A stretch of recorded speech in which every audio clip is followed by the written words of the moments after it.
Welcome to the History Politics Podcast, putting the past to work from UCLA's Luskin Center for History and Policy. We study change in order to make change, linking knowledge of the past to the quest for a better future. Every other week, we examine the most pressing issues of the day through a historical lens, helping us understand what happened then and what that means for us now. Hello, I'm David Myers, host of today's episode of the History Politics Podcast. I'm delighted to welcome back Zev Yaroslavsky, former longtime public official and UCLA lecturer. Zev and I will be talking about the recent primary elections in California, what they tell us about the state of our state in political terms, and where we might be heading in the generals. In addition to his very busy public life, Zev has been a frequent guest on this podcast. In fact, he was the first guest more than 6 years ago, on April 13th, 2020, when he spoke about the crisis of confidence in then County Sheriff Alex Villanueva. Even before, Zev co-authored a report on the 1984 LA Olympics that gave rise to the Luskin Center for History and Policy. And so, as I step down from directing the Luskin Center after 9 years and take a break from hosting this podcast, it is fitting that we return to Zev to offer insight into our current political situation, the upcoming Olympics, and the Luskin Center for History and Policy. Welcome to the podcast, Zev. Good to be back. Yeah, it's an opportunity to remember that you were the very first guest of this podcast in its original iteration, then and now. I should be in the Hall of Fame, absolutely. You're in a few halls of fame, but now you get into this one as well. So let's jump right in. How do you assess the overall political climate of our state at this moment? Well, I think people are unhappy statewide. Inflation, cost of living is affecting everybody. Everything is relative. Cost of living is lower than the Inland Empire, but it's higher than it was a few years ago. And of course, in coastal California, cost of living has been off the charts. And now with the Iran situation and the inflation of gasoline prices and that sort of thing. It's not a very happy electorate, and in LA County, where we do a survey every year at the Luskin School, we ask people to rate. We ask county residents to rate their quality of life on a scale of 10 to 100, and the inflection point came with the pandemic in 2021, 2022, when it was at its peak. And people really got hit hard. And I don't think I know from our survey that they've never fully recovered. You had people who had children in school who now weren't going to school. And one of the parents had to stay home with them and work with them on the computer to make sure they were keeping pace with their studies and with their class sessions.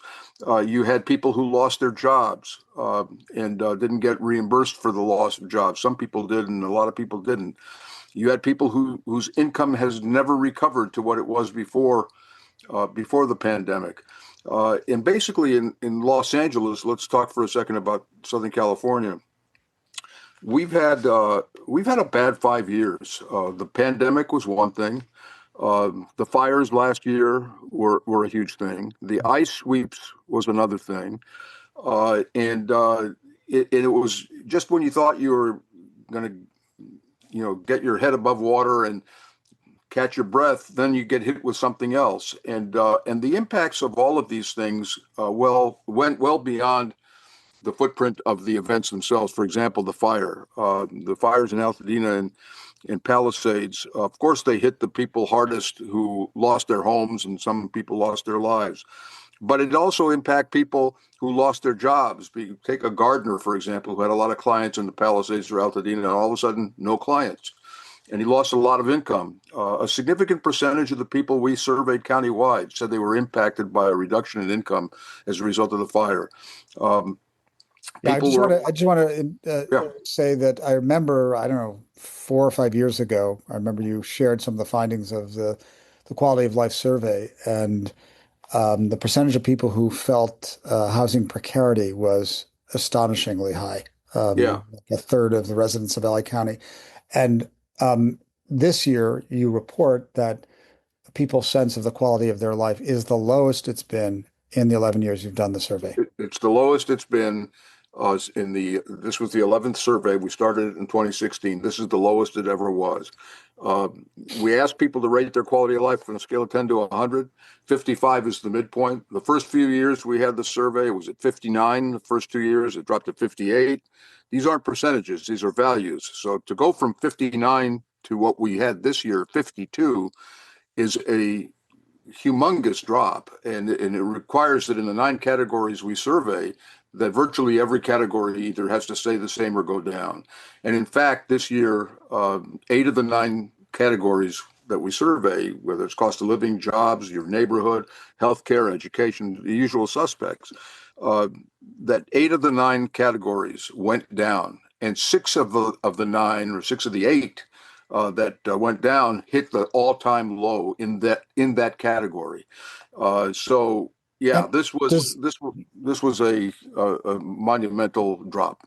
does this quantitative piece comport to your own anecdotal sense of things? You're a guy with a lot of experience in government and a lot of experience observing political change over time.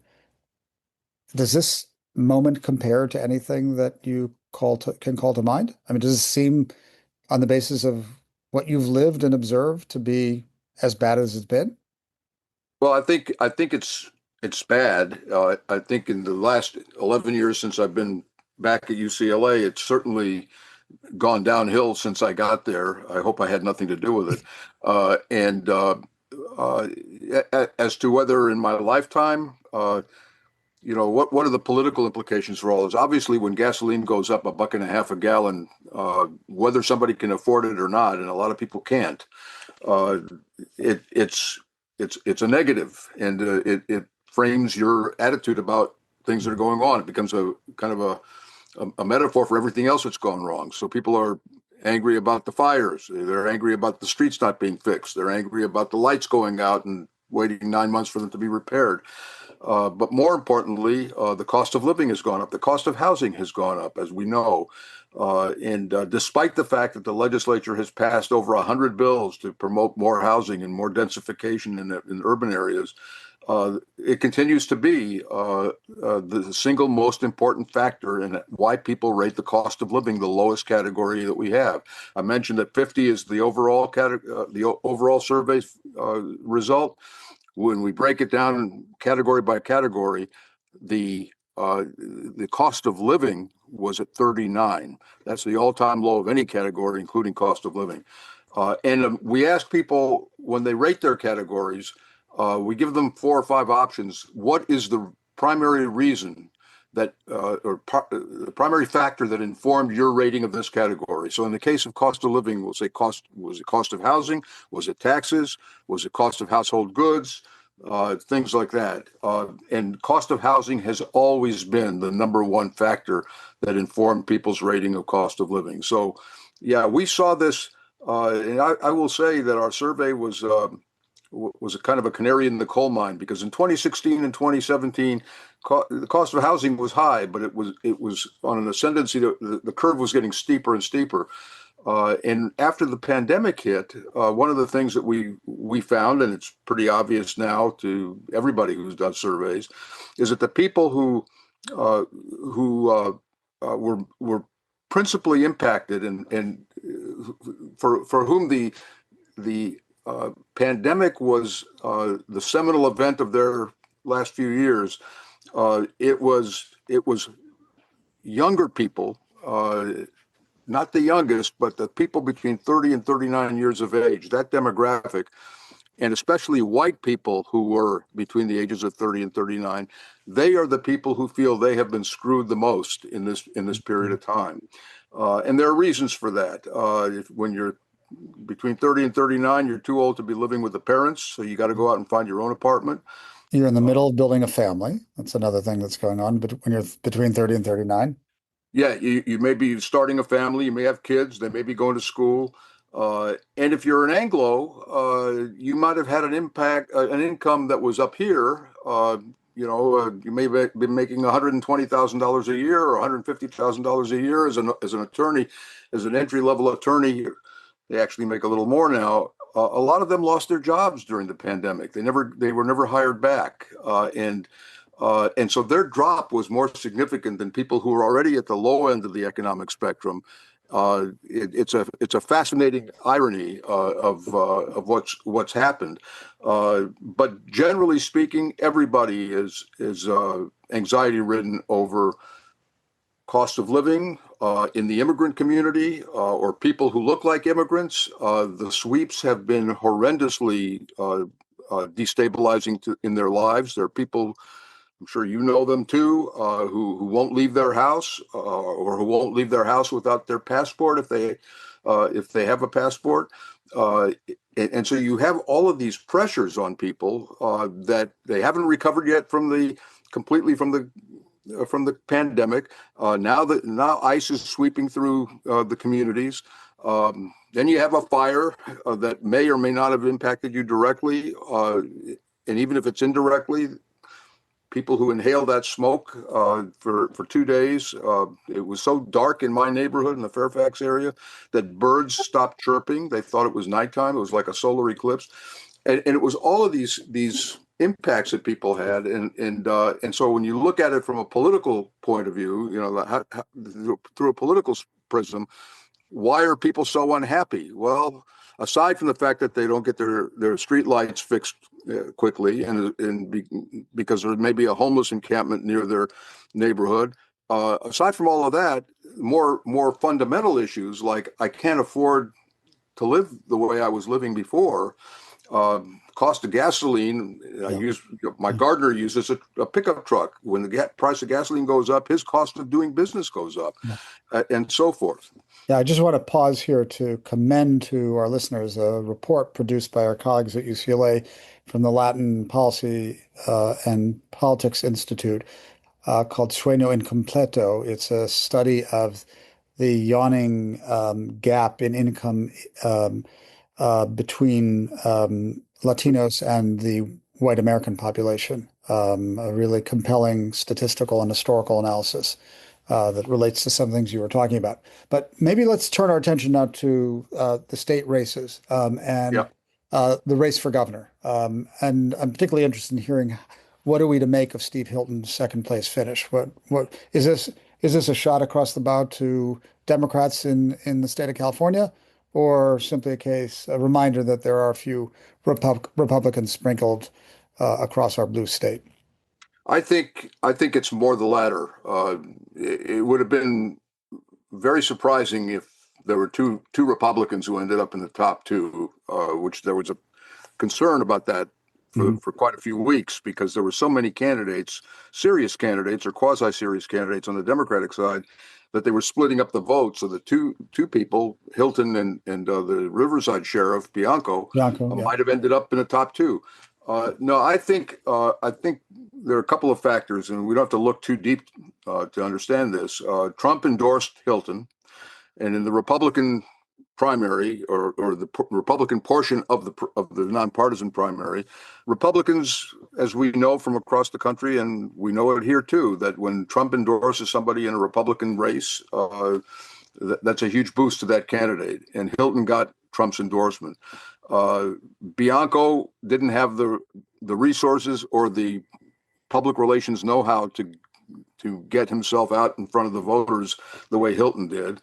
I think Hilton had a pretty compelling argument. The Democrats have been in power for 20 years or more, and maybe it's time to try somebody else. I don't think it was that compelling, but it was compelling to the Republicans who feel that way.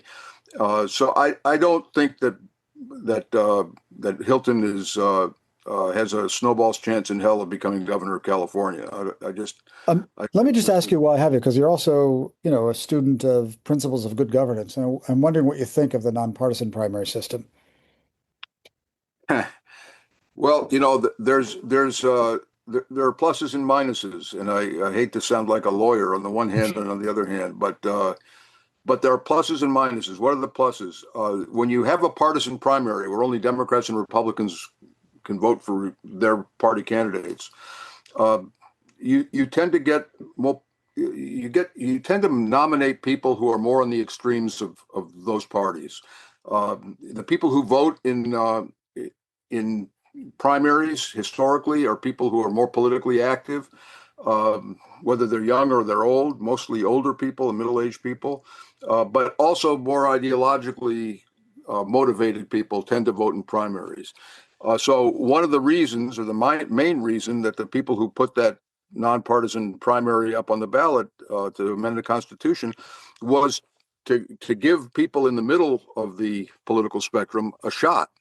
And so we have a race for the state Senate in West Los Angeles, where you have two Democrats who are now in a predominantly Democratic district. You have a race between John Erickson, who's a city councilman in West Hollywood, who's self-identified as a lefty, as a progressive, and Brian Goldsmith, who is a more moderate to liberal, old-fashioned liberal, and the two of them are neck and neck in the top two, and will be in the top two. So that's unusual to have a close race where either one of those guys can win, and it'll be a contest between a very progressive candidate and a liberal but less progressive candidate. It's an interesting district because it's not only the west side of Los Angeles, it's also the South Bay, which tends to be a little more conservative, a little more moderate. But the statewide, so back to the nonpartisan primary, the advantages are you give people who are not in the extreme of either party, whether you're a Republican far right guy or a very far left Democrat, you give the people in between those two extremes a chance. Right. So to wit, Steyer didn't make it. He's to the left of Becerra. Bianco didn't make it. Hilton, he being to the right of Hilton. So yeah, I think there were a number of reasons Steyer didn't make it, but that's one of them. He tried to paint himself as the progressive in the race. Hard to convince voters that a billionaire who spends $200 million to get elected governor is really a progressive, even though he is a progressive. Right, he is, and he was running on his opposition to his support of the billionaires tax, amongst other things, which was compounds the ironies. But I'm wondering how you understand the Becerra phenomenon. I mean, he was dwelling in complete anonymity, and then sort of like a bolt of lightning shot out of the pack, and became the presumptive winner. How did that happen? I suspect that there will be a couple of PhD dissertations written about that question. I think it's pretty simple. If you watch the debates, and a lot of people did watch the gubernatorial debates, it was what we called a blankety blank show. It was not a pretty picture. You had a lot of candidates who were behaving like children, and there were only two people, I shouldn't say only two people, but two of the primary candidates who behaved more like adults. Becerra was one of them. He didn't take the bait. He didn't attack the other candidates. Steyer did, and Antonio Villaraigosa did. I was surprised at how vitriolic that got between him and Becerra.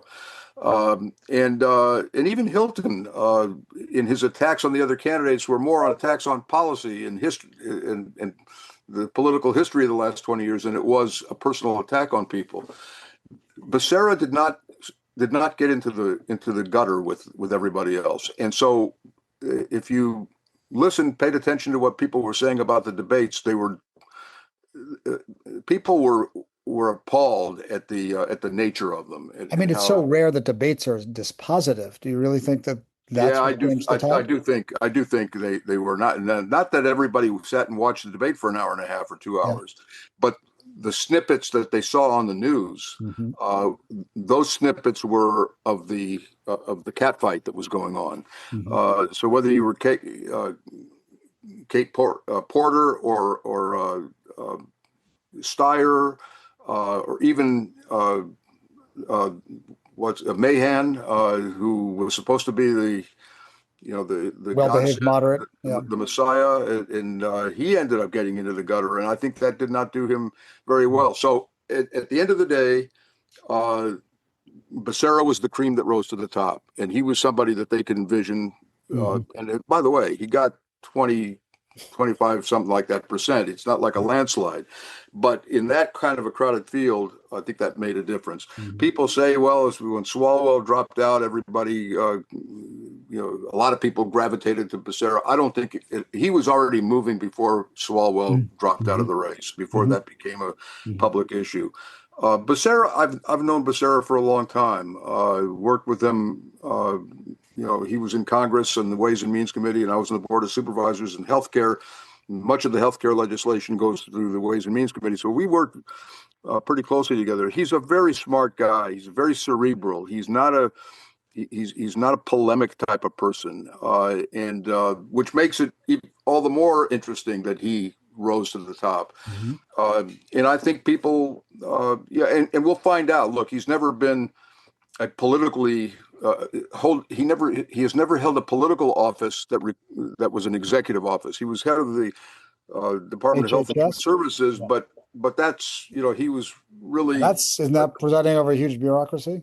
It's a huge bureaucracy, but it's really run by these days. It's run by the White House. I mean, you do what the White House wants you to do, and it's so big that he's not his own man. Now he's going to be his own man. He's going to be. And your assessment is he's up to the job. I think he is up to the job, but we'll see. There's a difference between being a legislator, which is what he was for 25 years, and a very effective one. He was in the leadership of the Democrats in the House. But being a legislator and being the chief executive of a government are two different things. I had it personally when I went from the city council, which is a legislative kind of a job, and I became a county supervisor, which is very much an executive job. And it took me about 8 months to figure out that I'm now an executive. It happened because it presents to the outside observer, to the Martian, as a legislative job. You're one of a member of a legislative body, but in fact, you're the lord of a fiefdom, as you communicated on many occasions. But it's all about when you compare that with Karen Bass, who's a legislator for a good part of her adult life, and part of the reason she's in the race she's in is because she has not totally embraced I think she's done better in the last year and a half, but she didn't step into the executive role as quickly as it would have better served her. And that happens a lot to different people. Some people embrace the executive responsibilities, and some never quite get it. And we'll see whether Becerra will likely be elected, and he'll have to be judged by his performance. Yeah. Okay. Well, let's turn our attention to the what you were just talking about, which was the race for LA mayor, in which incumbent Karen Bass will face off against City Councilor Nithya Raman. What are the issues here? So, I think that's a question that has yet to be answered of what the issues are. There are two possibilities. It could be Karen Bass defending her record and Nithya Raman going after her record. Of course, Nithya has been there for 6 years herself, overlapping some of the responsibilities of the mayor, too, on homelessness. She criticizes Karen on homelessness. She's got a record to defend herself. She chaired the committee that oversees the homelessness issue. So it could be on issues and what Nithya has tried to make this so far with some success, clearly, is the city is not working. I want a city that works. And I can tell you from personal experience, and my daughter-in-law is a city councilwoman, so I live through osmosis what goes on in city government. When somebody steals the copper wiring in the street light on your block, and you call the city and you ask them to fix it, they'll say, "Okay, we'll put you on the list, but just so you know, we're not going to get to your light for 9 months." And it's like a shock. People who live in smaller cities, and I mean big cities, but smaller than LA, Pasadena, In Pasadena, when something goes wrong with your lights or when you have a pothole in your street, within 48 hours it gets fixed. In Los Angeles, it's 9 months. Uh, But that's not I, Karen Bass's problem. I mean, that's years and well, years and years and years of deferred maintenance. that's And true. It didn't start with Karen Bass, and it didn't start with the current city council. It's been going on for a long time. Mhm. It was that way when I was a councilman, and that's almost a Okay. half a century ago. But it wasn't this bad. You didn't have to wait 9 months to fix a street light, and so one of the things so it could be an election that's based on the city isn't working. I can make it work. She's had her 4 years and she can't make it work. That's one narrative. The other narrative is a generational ideological narrative. And that is, and that very well may be the way it turns out, or maybe a combination of the two. I'm young and more vigorous, and I, and she's starting to talk a little bit about the special interests who control City Hall, which I think is an interesting tack, something that I have been infuriated You're talking about Raman is talking about Raman. Yeah. Raman is, and she's cast some. And what are those special interests? Well, there are several. I mean, there's the downtown business community. There's the organized labor. There's Airbnb, which put $1 million into an independent expenditure campaign, at least that much, for the mayor. And And do you feel that they're paralyzing I know they city are. government? They are. I know they are. I mean, I will just give you an example, which was the vote to spend $2.5 billion to expand the downtown convention center. And I take it kind of personally because when I was a councilman, when people ask me what was the one vote you wish you had not cast, it was the vote to expand the convention center back in the late 80s, early 90s. And I was on the council at the time because I drank the Kool-Aid. They said, oh, if you expand it, we'll get more convention business. And if we get more convention business, we'll get more people in hotel rooms. They'll pay the hotel tax and it'll help our treasury, et cetera. And it made perfectly good sense, except for one problem. It wasn't true. It did not significantly increase the number of conventions we had. We deferred the hotel bed tax on hotels. If you wanted to build a new hotel and we needed some, we would exempt you for 20 years from having to pay the bed tax. So we ended up having to spend $55 million a year, every year out of the general fund to service the debt for that expansion. That was back in the 90s. That project was $500 million. Now they wanted to expand it even further, $2.5 billion, somewhere between $2.5 and $3 billion. The annual debt service on that will be somewhere between $150 and $200 million out of the general fund. That's money that could be used to fix street lights, to pave the streets, to trim the trees, and provide fire trucks for the fire department, et cetera. And why did the council vote for that measure? I mean, there were two members of the council who didn't vote for that. One was Katie Yaroslavsky, and the other one was Nithya Raman. Katie is the chairwoman of the budget committee, so she understood as everybody else did, what the implications of committing to this kind of an expenditure. But the powerful interests, both labor and business, coalesced to twist people's arms to vote for this thing, even though many of them knew that was the wrong vote. They voted for it anyway. Well, and that's a problem. Anyway, Nithya is channeling that problem, which I think is a very powerful issue that she can use in the campaign beyond any ideological issue. But she's also a very progressive person. She is a density uber alles kind of a person. She's a YIMBY, channels the YIMBY philosophy that single family homes are a thing of the past and should be eliminated.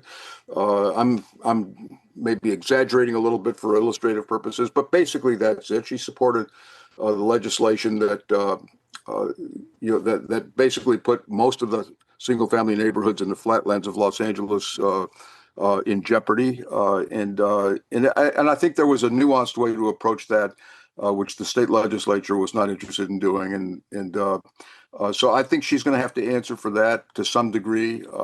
Now, here's the thing about the election. The general election will be, the number of people voting in the general election will be significantly higher than the number who voted in the primary. It's always the case. And the difference between the people who voted in November who didn't vote in June tend to be more democratic, younger, probably more progressive, and I think that inures to Nithya's advantage going in. Where does Karen get her votes? She's at 34% of the vote now. That's probably where she will end up. She's got to get another 16% of the vote. Does anybody who voted for Spencer Pratt vote for Karen Bass? I think at first blush, a lot of them will not vote for her, or if they do, they're going to break their nose, holding their nose, voting for her because they don't like her. And then people who, I assume that the people who voted for her will continue to vote for her. But when you look at the growing pot of voters, it may be that I would say Nithya, if she performs well as a candidate, I think she has a slight edge. I wouldn't bet a nickel on it, but I think it's and it's a generational thing. Yeah. She's younger. Karen is of my generation, maybe a little younger than my generation. I think there are a lot of elements in this. Is part of the Nithya Raman phenomenon also the kind of current of democratic socialist fervor that has manifested itself most prominently in the city of New York, which elected Zohran Mamdani as mayor, but also in Seattle, where Katie Wilson was elected as a democratic socialist. To what extent do you think that's a factor? Well, she's when she got elected, when Nithya Raman got elected to the city council in 6 years ago, 2020, she defeated an incumbent, David Rue, who was a first-term incumbent, who was a very fine councilman. Nothing wrong with him. But it was the first time that the city of LA elections were held in even-numbered years. Prior to that, they were always in odd-numbered years. That's probably the most significant political change that has taken place in Los Angeles in 150 years. Because in the odd-numbered years, the voter turnout was a fraction of what it was just last week. So I think that Nithya associated herself. I think she was a member of the DSA, Democratic Socialists of America, at that time in 2020. She had their support. They walked precincts for her. They're very well organized. But since she became a councilwoman, she has kind of distanced herself from DSA. And her DSA colleagues endorsed Karen Bass on the council. All of the DSA, the four members of the DSA, the three other the people who are affiliated with them, endorsed Karen Bass. I don't think that was for ideological reasons. I think it was more political reasons.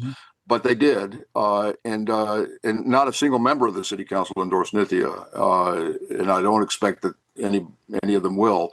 And so I think she understands that being completely identified with DSA, lock, stock, and barrel, is not necessarily politically sustainable. And but she's no question she's a progressive, and she got the progressive vote. There was a DSA candidate in the mayor's race, Ray Wang, who ended up with maybe 3% of the vote. She was polling it much higher than that. She was polling at 7 to 9%. If she had gotten 7 to 9% of the vote, Nithya probably would not have made it into the runoff. And what do you make of the Spencer Pratt phenomenon? The rise and fall thereof. 15% of the registered voters in LA City are Republicans. And then there's the decline to states who make up, I don't know, another 20, 25%. And a portion of the decline to states are conservatives. And so there are conservative voters in LA, believe it or not. And they did not like Karen. A lot of them lived in the fire area, in the Palisades. Not a whole lot in terms of numbers, but it was, the fire became aside from the fire itself and all that surrounded it, it also became a metaphor for everything else that people think has gone wrong in the city. Now, I'll say this: I don't mean to be, exclusively critical of Karen Bass. There's no question she did not handle the fire well in the first week or two. She'll be the first to admit that.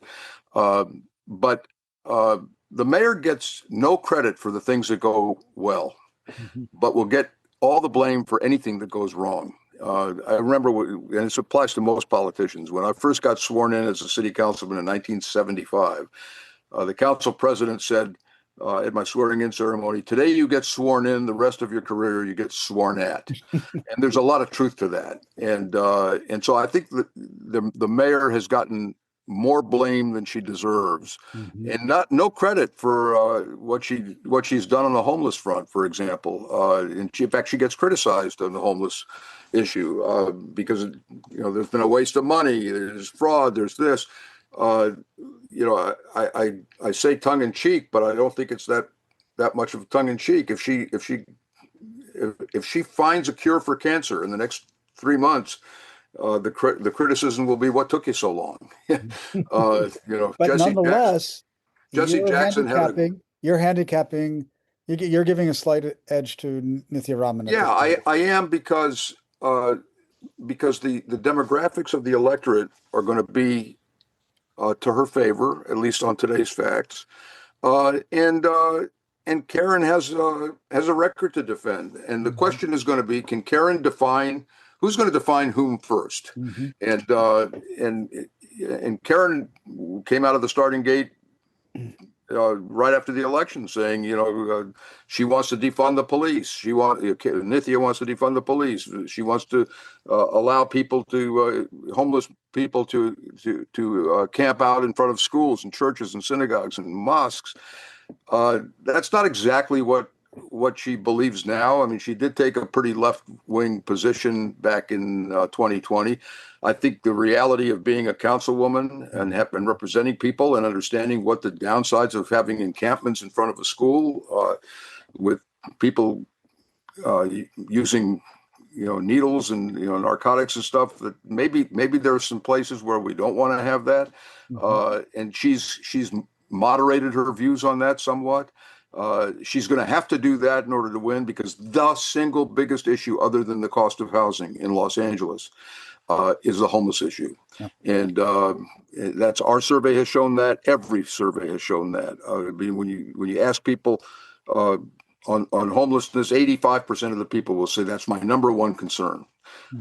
It's unanimous on this, and even people, and Karen Bass has done a job on that. She's made some progress on it, and she's the only mayor in my lifetime who has actually put the issue of homelessness on her shoulders and taken responsibility for it. Garcetti didn't do it. Viragosa didn't do it. Jimmy Hahn didn't do it. Dick Reardon didn't do it. Tom Bradley didn't do it. We know that from a paper we did at the Luskin Center for History and Policy on the history of homelessness. Why is that? Why did no other mayor do that? Because it's impossible to solve the problem in the lifetime of a politician, in the term that a politician has.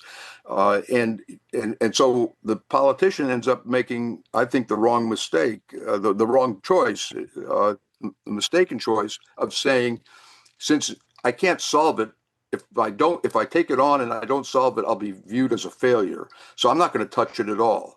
And I learned that the hard way, trying to work with some of the people who, when I was on the county board of supervisors, I had a lot of city council members that I represented, a lot of city council districts. Most of the city was in my supervisorial district. And I had a hard time getting them to partner with me on these things. And so we just ignored them and just did it ourselves, and which they didn't stand in the way of, but they didn't want to get in the middle of it. So Bass has taken it. The first thing she did as a mayor was to declare a state of emergency on homelessness, so that she could have some power to do some things about it. Now, did it all go perfectly well? No, of course it didn't go perfectly well. Unlike the rest of us, she's not perfect. Of course, we're all imperfect, and don't blame somebody for taking on a very tough issue and not solving the problem in 4 years. when she's made progress. I can tell you that in my neighborhood, and even in neighborhoods that have been even more adversely impacted by homelessness in the central part of the city, in the lower income parts of the city, there have been improvements on that front. And that didn't happen by accident. Close to 20% of the homeless encampments are gone in her 4 years. The big mistake that everybody forgets is both she and Caruso 4 years ago said, we will house 30,000 homeless people in the first year of our term. And that was such a preposterous promise. Not only you're not going to house 30,000 people, you're not going to in 1 year, you're not going to house them in the first term, and you probably won't house them in your 2 terms. But you know the old line from the Mishnah, or wherever it's from, you're not obligated to finish the job, but you're not free to desist from doing some of it, from starting it, and I think she deserves a lot of credit for that, and I give her a lot of credit for that, because I know how hard it is to take on this issue, because it's fraught with risks. Well, I just want to note that the Luskin Center report that you made reference to is called The Making of a Crisis, A History of Homelessness in Los Angeles County, and it is available on the Luskin Center website. And if people are interested, they should take a look at it. This is obviously an extremely important issue, and if we had another hour, we would devote it to this question. But I want to turn By the way, attention. that is a great paper, and I really, to anybody listening, I would encourage them to read that paper. Read the paper on the history of rent control, which addresses the housing issue, the good, the bad, and the ugly. And of course, the first one we did was on the Olympic Games, which is that's what I want to turn our attention to now, because the next mayor of Los Angeles will be the host of the Summer Olympics in 2028.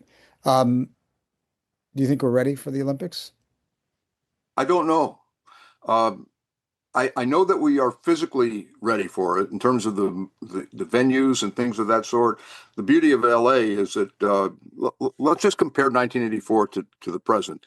In 1984, we did not have a single rail system in LA. We now have light rail. We have a subway. By the time the Olympics opens, before the Olympics opens, it's going to go all the way to UCLA and the VA in West LA. We didn't have any of that in 1984. We didn't have new dormitories at UCLA and USC. All of the Olympic villages, the press village at SC and the athletes village in UCLA are all new units built since 1984. We have stadiums that we didn't have in 1984. SoFi, the Staples Center, Galen Center at USC, the remodeled Pauley Pavilion at UCLA, 2 soccer stadiums, one next door to the Coliseum and one down in Carson, and I may be missing 1 or 2. That's incredible. We have incredible riches in terms of venues in LA. The only cost they're going to have to incur of any consequence is they have to rebuild. They have to raise the floor of the Coliseum to put the track in, so they can put a 400-meter track in, and that'll cost some money. And they're going to build a swimming pool at SoFi Stadium, which is going to be a great thing, because you'll be able to have 40 or 50,000 people instead of 20,000 people we had in 1984. And swimming is a much more popular sport today than it was 44 years ago. So from that point of view, everything is teed up. What the city doesn't what the city doesn't know is what is the financial condition of the games. Unlike 1984, when there was a charter amendment, which I helped write, that prohibited the city from using taxpayer money for the games to underwrite the games. And so as a result, the 84 games were privatized. It made a profit. Peter Ueberroth ran it like a business. The rest is history. But that only applied to the 84 games, that charter amendment. None of us ever thought we'd live long enough to see yet another Olympics come in our lifetime. So there is no such prohibition in the charter for the 2028 games. And as the city had to sign a contract with the International Olympic Committee that assumed all responsibility for the staging of the games, including the finances, so that if the games go belly up, It's the taxpayers who are going to have to make up the difference. And so now the city is the guarantor. It's like the banker, right? And if you're a banker and I come to you and I say, I want to build an apartment building, you're going to ask me, show me your pro forma. What's it going to cost you to build it? How much are you going to pay for construction? How much in contingencies? How much for materials? And then how are you going to pay me back? That's what you're going to say to me. And I'll have to tell you, well, I'm going to charge so much for rent and for the 1 bedrooms and so much for the 2 bedrooms. And either they're going to believe you and say that's a financially sustainable plan or not. The city of LA is the banker here, and they need to know, and the Olympic Committee needs to share with them, be open about it. Maybe not publicly open, but the mayor and the city council need to know where are you on your revenues? Where are you on your expenditures? The games, they say, the last time I heard, that the cost to stage the games in 2028 will be over $7 billion. In 1984, it was the games cost $500 million. So it's gone up 12 or 13 times. So are the revenues going to go up 12 or 13 times? So they need to know that. That's what worries me. Look, the games should make a profit for the reasons I indicated before. The venues are there. The upfront costs are minimal compared to what other cities have to incur. It should make a profit. But why the city and the LA 28 committee are still arguing about how much money they're going to reimburse the city for police protection, for example. Police are going to have to work overtime. This is the single biggest target for terrorism on the planet is the Olympic Games. It's the single biggest athletic event. Maybe World Cup may be in the running for that category, for that moniker. But nonetheless, the city can't. The promise that the city made to its taxpayers, we will not pay for more than what we normally would pay for the same period during that time. So anything beyond what we would normally pay for police, because the Olympics are here, you guys have to reimburse us. And there's an argument now. There's a debate going on between the LA 28 committee and the city. They're going to have to resolve that. If they don't resolve it, at the end of the day, the city has no leverage other than the bully pulpit. So I hope they do. This should be a great event for the city. I'm a big fan of the Olympics. With all of my skepticism in about the 84 games and even about these games, I like to remind people I ran track at Fairfax High School. I lettered in my final year, thank God, and I was the only member of the city council who was a subscriber to Track and Field News. And so I love this sport, and to have the best athletes in the world right here in my backyard is worth waiting for, worth being excited about. But as Peter Uberoth himself wrote in his memoir about the games, he said he voted for the charter amendment. He lived in the Valley. He voted for the charter amendment prohibiting the city from using taxpayer money for the games. And he added that no sporting event, even a sporting event as important as the Olympic Games, should be subsidized by the taxpayers. And that should be, the way they look at it. And I worry about that. But in terms of the staging of the games, I think a lot of the concerns about traffic, there won't be a traffic issue. I think they will have a bus system like they had before. And now we have a more modern transit system. And you'll be able to get around. People didn't go to work during the 84 games. First of all, a lot of people left town because they thought it was going to be a disaster. It wasn't a disaster. A lot of people, myself included, didn't go to the office during those 2 weeks. We watched it on TV. It was a 2-week festival in LA that was second to none. And I think anybody who lived through that period will tell you it was really one of the great 17-day periods in their history as LA residents. So I'm excited about that. I'm disappointed that there's not going to be an arts festival, an Olympic arts festival like we had back in ¡84, which was a huge success. Mm-hmm. It's what got us the LA Opera Company.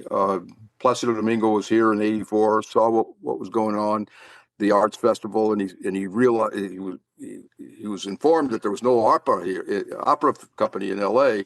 So he was the one who put he was the engine that got the LA Opera Company started, and this year the opera is celebrating its 40th anniversary. Okay. The history of the LA Opera is a worthy subject for another topic, but I want to just wrap up by where in a certain sense you and I started in our shared work at the Olympics, because really that first paper that you mentioned that you worked on with Alyssa Katz and Caitlin Parker on the 1984 Olympics, what went right there and what went wrong. That paper really laid the foundation for what became the Luskin Center for History and Policy. And over the course of the last 9 years, when I've served as the director, you and I have had the opportunity to work together on reports and on strategizing about the center. And I just want to say it's been such a great pleasure to have that opportunity to work with you, both as a fellow researcher and a strategizer. Well, I appreciate that, but let me reverse the compliment, because I remember when this got started and Meyer Luskin's kind of spawned the idea of connecting history to policy, which is something that when I came back to UCLA in 2015, that's what I wanted to do. I wanted not just to study history, but to apply the lessons of history to today's policy decisions. And if I had known a fraction of what I know now when I started my public service career, I would have been a much better public servant. And you have been the center. You have been the engine that started it, that kept it going. And I think we all who have been affiliated in one way or another with the center are holding our breath because you're stepping aside. But you have made a difference, and I can tell you, David, what you probably don't know to the extent that I do is how much some of these papers, at least on the local level issue papers, have influenced people's thinking. Starting with the Olympics, they didn't necessarily learn the lessons of what we laid out there, but it certainly got it on their radar screen. And on the history of homelessness, I can tell you there have been time and again I've talked to supervisors, council members, the mayor, who have understood the context in which this problem had arisen, and it helps inform how they're going to solve the problem. And that's what the vision was when you started this thing, and it's been a privilege to be a part of it. Beyond the teaching and the survey that I do, I think this really gave me the greatest satisfaction on doing that research. We're both going to remain involved in the work of the center under the leadership next year of Professor Tawny Paul. And Zev, thanks for being with us on this podcast and for the friendship over the years. And it will continue. Thanks, David.